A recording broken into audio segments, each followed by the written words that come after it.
প্রিয় ছাত্রছাত্রীরা, তোমরা কেমন আছো? আশা করি অনেক অনেক ভালো আছো। আজ তোমাদের সামনে যে ভিডিওটি উপস্থাপন করব তা অত্যন্ত গুরুত্বপূর্ণ একটি ভিডিও।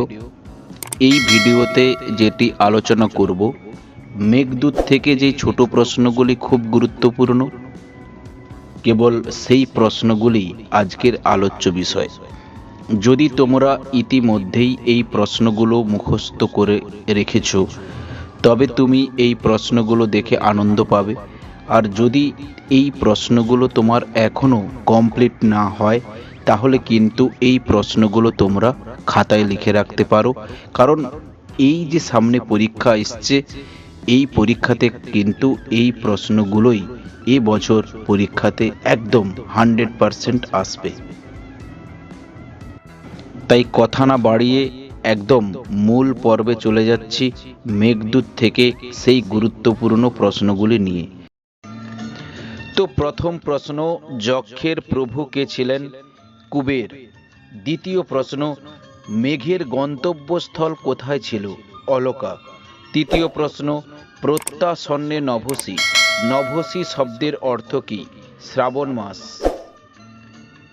কুবের যক্ষকে কেন অভিশাপ দেন? কর্তব্যচ্যুতির জন্য। পঞ্চম প্রশ্ন, যক্ষের অভিশাপ ভোগের সময় কতদিন ছিল? 1 বছর। ষষ্ঠ প্রশ্ন, আবর্তক কিসের নাম? মেঘের নাম। যক্ষ মর্তের কোন পাহাড়ে ছিল? রামগিরি। অষ্টম প্রশ্ন, মেঘের সৃষ্টি হয় কিভাবে? ধূম, জ্যোতি, সলিল ও মরুতের দ্বারা। নবম প্রশ্ন, সদ্য পতনশীল কুসুমের বৃন্তের সঙ্গে কিসের তুলনা করা হয়েছে? না নারীদের আশারূপ বৃন্তের। দশম প্রশ্ন, মেঘ যক্ষিণীকে কিভাবে দেখবে? ভাতৃজা হিসেবে। 11 প্রশ্ন, বপ্রক্রীড়া শব্দের অর্থ কি? শিং দিয়ে মাটি খোঁড়া।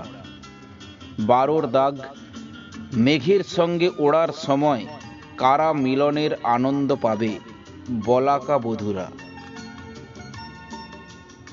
13 প্রশ্ন, যক্ষ চেতন অচেতনের ভেদ করতে পারেনি কেন?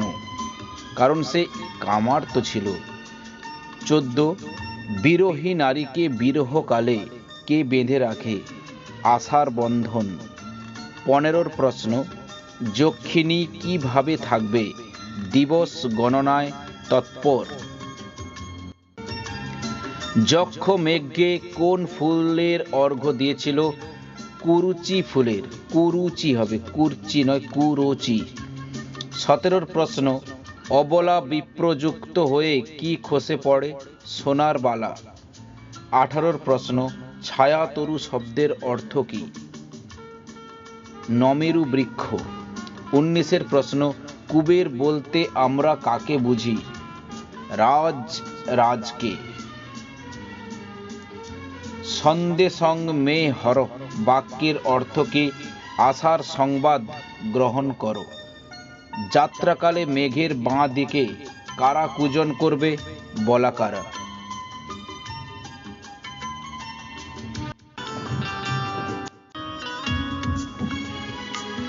তো ইচ্ছা মতন রূপ পরিবর্তন করার ক্ষমতা কার আছে?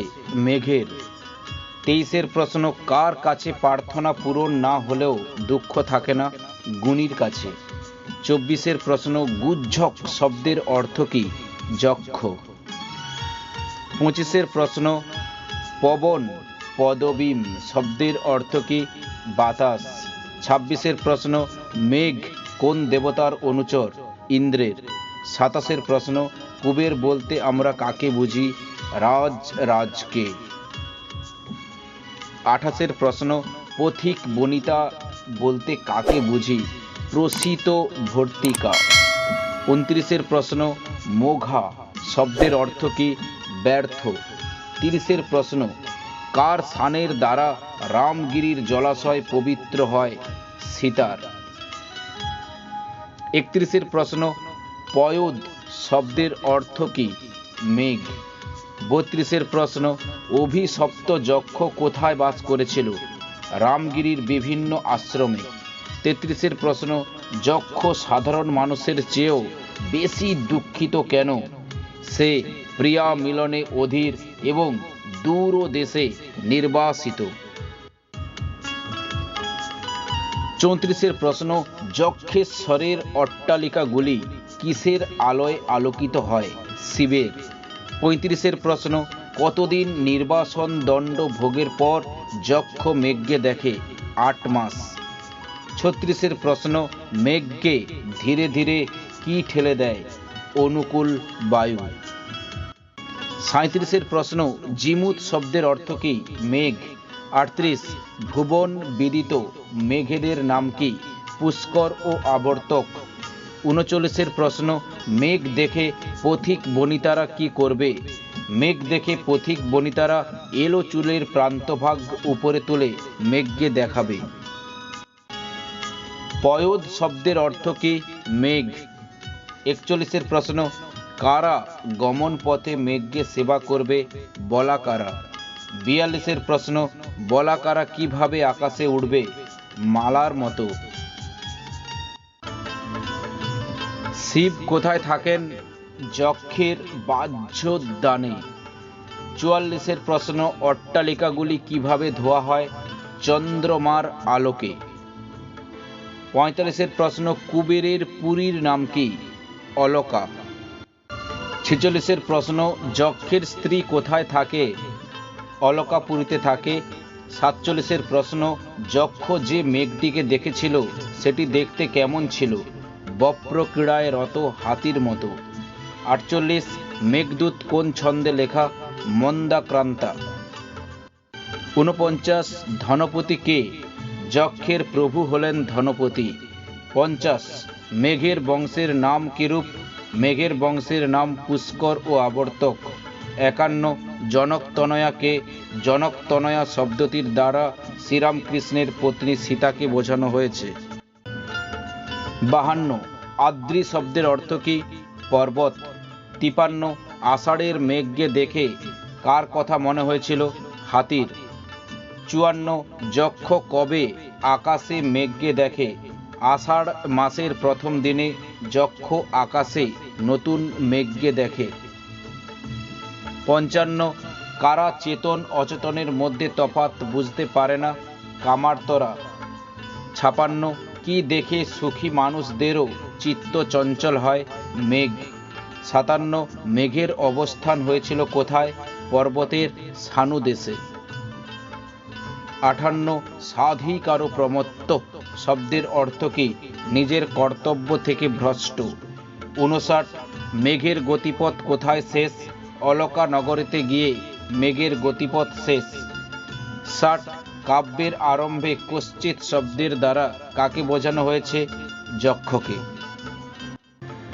তো প্রিয় ছাত্রছাত্রীরা, মেঘদূত থেকে কেবল ছোট প্রশ্নগুলো আলোচনা করলাম, কিন্তু মেঘদূত থেকে প্রত্যেকটা লাইন বুঝিয়ে বললে হয়তো ভালো হতো, কারণ অনেক ব্যাপার থাকে। এই যে মেঘের দুটো নাম বললাম, পুষ্কর ও আবর্তক। অ্যাকচুয়ালি মেঘ 4 প্রকার: সংবর্ত, আবর্ত, পুষ্কর, দ্রোণ। পুষ্কর আর আবর্তক হচ্ছে উঁচু বংশের মেঘ। তো মেঘের প্রশংসা করার জন্য কিন্তু যক্ষ সেই উঁচু বংশের মেঘেদের সঙ্গে ওই রামগিরির পর্বতে সানু দেশে আটকে থাকা মেঘকে সেই উঁচু বংশের মেঘের সঙ্গে তুলনা করেছিলেন। আমি পরের ভিডিওতে মেঘদূত থেকে ডিটেল আলোচনা নিয়ে ফিরে আসব। প্লিজ চ্যানেলটা অবশ্যই সাবস্ক্রাইব করে রাখবে, আর যদি এই প্রশ্নগুলো তোমাদের কোনো কাজে লাগে তাই কিন্তু অবভিয়াসলি একটা লাইক দিতে কিন্তু ভুলবে না। ওকে, ভালো থাকবে সবাই।